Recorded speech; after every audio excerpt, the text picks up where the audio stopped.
All right, welcome back into another edition of the Newport This Week weekly video series podcast. I'm Bill Bartholomew, and today I'm joined by David Rosenberg, who is the festival director for Newport Winter Festival. Good morning, David. How you doing today? I am doing great. Little overwhelmed with all the events coming up, but very excited. We're going on to our 35th annual Newport Winter Festival after a 2-year hiatus. Take us inside this event, where it began, how you got involved, and where it is today.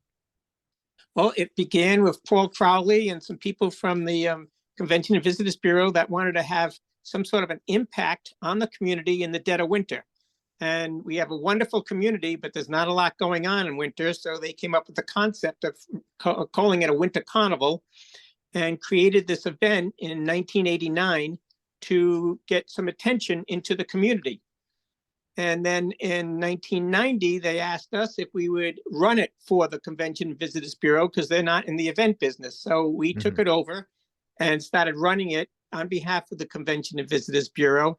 And we changed the name from Carnival to Festival because we wanted a more sophisticated feel and attitude. And it has just exploded. It started as 4 days. It's 10 days. One time, Paul Crowley said, "How would you like to make it a month long?" I said, "No." A month's a little bit too much. 10 days is enough. But it has exploded into just a wonderful 10-day event. I'm looking at the schedule right now, which everyone can find inside the edition of Newport This Week that's on stands right now, newsstands. I love using that term, on newsstands right now. Of course, newportthisweek.com. And look, as you said, there's so many different events. There's so many different types of events.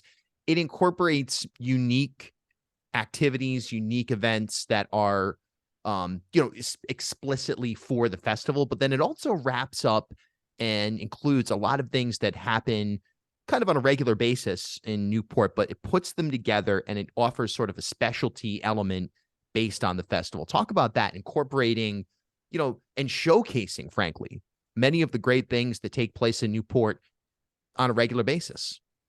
Well, one of the things was we did move the festival years ago to school vacation week, because everybody in Newport, the hotels, the businesses, we were trying to entice people to come to Newport, but there was nothing for them to really do. So now there's lots for them to do. And the other thing that we try to target is something for everyone. So whether it's a princess going to the princess party at Ocean Cliff, or going to see the magicians, or going for a wine dinner or a beer dinner at the mooring, we try to have something for every age group. And that's something that we really try to target so that anybody's coming. If you're a school teacher on break, there's plenty for you to do. If your kid's on break, plenty to do. So we try to target everybody. The other thing that's very important with this festival is we invite the entire business community to get involved. Sure. So whether you're tea tasting on Thames Street or a Ben & Jerry's ice cream shop or whatever you are, a big restaurant or a hotel, get involved. We sell a Winter Festival bracelet. The bracelet entitles everybody to get a discount at all the different participating businesses. And this gives everybody a chance to really see all the great businesses that Newport offers in the dead of winter, too. I see the chili cook-off.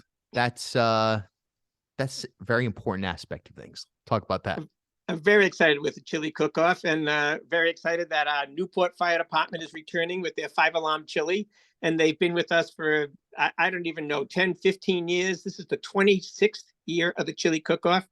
We have 11 great participants, local restaurants, caterers. It's going to be excellent. And of course, with this weather, we could have used a little colder weather, but I'm okay with not cold weather. Every day is a good day to eat chili. Yeah, and it is interesting as we're taping this right now. We're taping it on a Friday, and I look out the window, I see blue skies. Apparently, it's going to be like 60 today. So, people might think, Winterfest, but it's winter nonetheless. What's really cool about this is that it incorporates a lot of the great elements that make Newport stand out as a municipality and as a destination and as a place to live, which includes, of course, the business sector and the artistic sector. But two things that really jump out: the natural outdoors aspect of this. You talk about the seal tours or anything of that nature, and the historic elements. Talk about that, how, you're able to combine really unique aspects of the city of Newport that include both outdoor activities that are nature oriented animal kingdom oriented, I suppose. And then also the historical components, the tours, the walking tours. I mean, you're always engaged in history when you're in Newport, but you guys take it another level, it seems. We do. And again, we invite every business to be involved. So if you run walking tours or you run harbor tours, get involved, take advantage of this opportunity, because this is a great marketing opportunity to showcase your business. And it gives people a chance to learn a little bit more about Newport with all the history that we have here. We're very proud of this city. This is why we've been involved this is our 35th year, or 34th year, actually, running it. And we're just very proud of the city and all that it has to offer.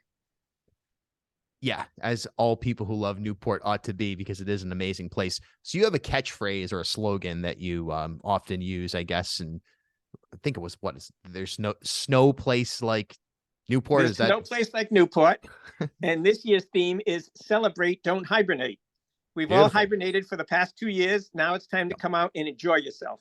Exactly. It really ties together the obvious, which is that we've come out of this, for the most part anyway, we've come out of this period. But you know what? It also sort of suggests that celebrate, don't hibernate, and get out and take care of yourself by being outside and nurture yourself and nourish yourself, I guess, really with these activities. But also the businesses in our community, the restaurants that need your support in order to continue to thrive, and they're recovering as well. And I think that this festival highlights to a certain extent, hey, look, we're back, and our community our community works together. One hand washes the other, and that's what makes it really grow and continue to be as robust as it is.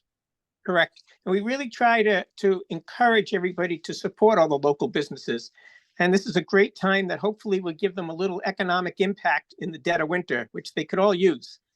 Right. And it's a psychological time too. We just, we're over Christmas, we're over New Year's, we got Super Bowl Sunday, and then the next big event we look forward to is the Irish Parade. So this gives you something right in between that gives everybody a chance to really enjoy our community and get through the winter.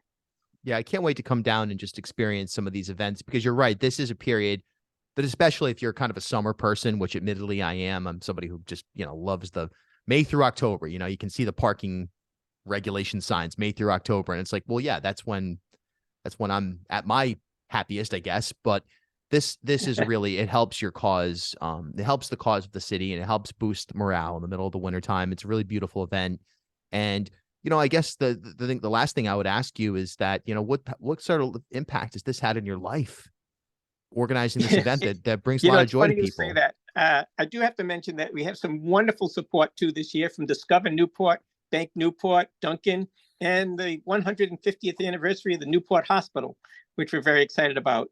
But to ask what has this done, if you look at the very early years, a lot of the events were focused around drinking, eating, festivities, and then my children started coming along.